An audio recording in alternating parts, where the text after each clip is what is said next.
Okay, in this video we are going to change a front passenger, if it matters to you, wheel bearing on a 2008 Pathfinder.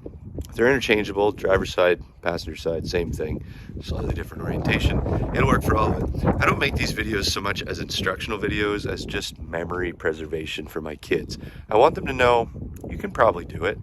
This repair, it's simple, although not one that everybody might be tooled for in just like a Walmart toolkit. So you'll need to, think through whether or not you've got the time, patience, and more importantly, tools to do it. If you're gonna waste your time watching it, I'll show you what tools that I'm gonna use and what you'll need and all that stuff, and give you a look at it. If that somehow helps, great. Don't take my advice. You've been warned. You have been warned. In fact, someone will probably comment on this video and tell you that a certain piece of advice that wasn't advice, because I just told you not to take my advice, is bad. And they're probably right.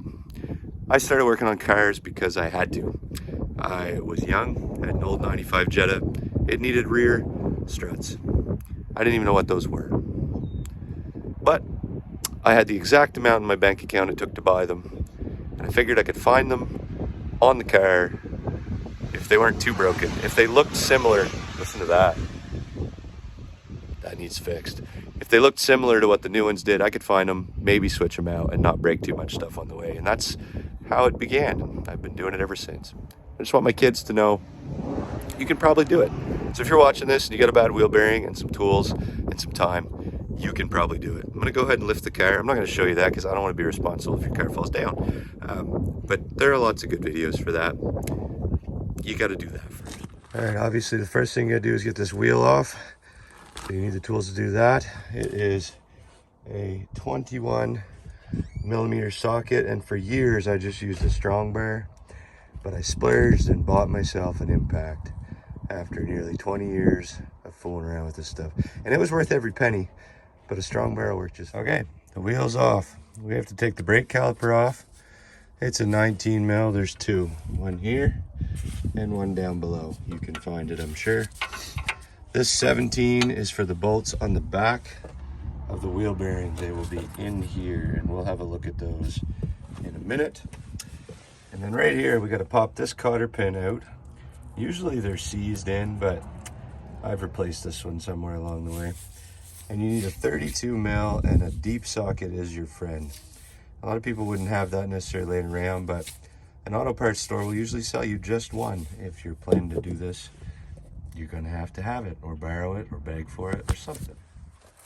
Okay, here's the hub. Mine's got play, and we don't like that. By we, I mean I. There's 4 bolts, 1, 2, 2 more on the bottom down here. If you look in the back, they're right in there. There's 17 mil, I think, but check that for yourself. We're gonna crack those.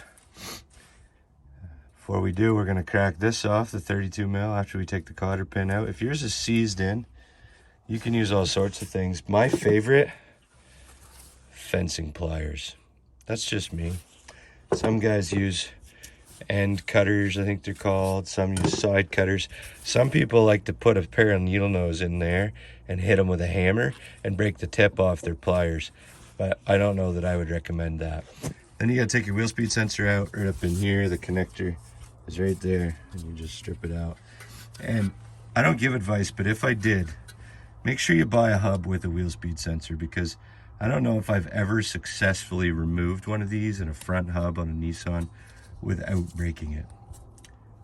I can't remember. And there you have it, it's off. You need some kind of puller, a slide hammer, something to put pressure, outward pressure, come along with a really dangerous setup. I don't know. You'll figure it out. I used a puller. The most frustrating part was actually getting this connector for the speed sensor apart. And I found this little pick helpful. If that helps you. Now you know. I've never liked electrical connectors. I've found a few other problems. We're gonna, as always with auto repair, I'm gonna clean this up. I'm gonna put the new one on. Okay, here we are. Because I'm likely the next guy in, we're gonna put some never sees on these 4 bolts, get everything lined up, reconnect our speed sensor and route it up through there. And then we're gonna torque it to spec. You can find those specs online, and you should use them. I'll show you this right here. Started all 4 in, and then just kind of walked them in, alternating to run this in nice and straight. Don't forget this piece, it would be very frustrating. This one right here, your sway bar link is heavily in the way.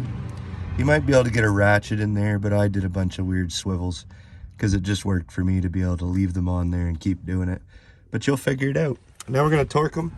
Okay, we've run this on. We're going to torque it, place the cotter pin, and we'll move on to the brakes. This is all routed up through the way it goes. And then this new connector mounts right into the frame, right up in these 2 holes right there, and this plugs back in. So we're gonna do that before I forget. If you got a good system for torquing these in, let me know. I always just brace a strong bar on the ground and go to it.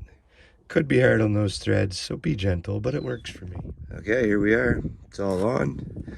Everything's torqued. The 4 bolts in the back, the 2 bolts that mount the caliper to spec. You should look that up. NicoClub.com, I think, is the address.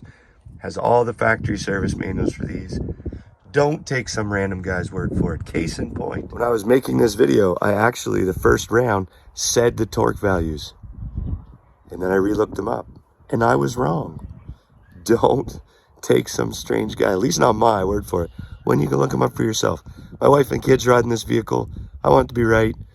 Get a factory service manual. Learn how to interpret it. That's important. And use that. And there it is. I'm just going to let the car down and call her good. And then I'll take it for a drive, because if the wheel's going to fall off, I want it to fall off on me, not my wife.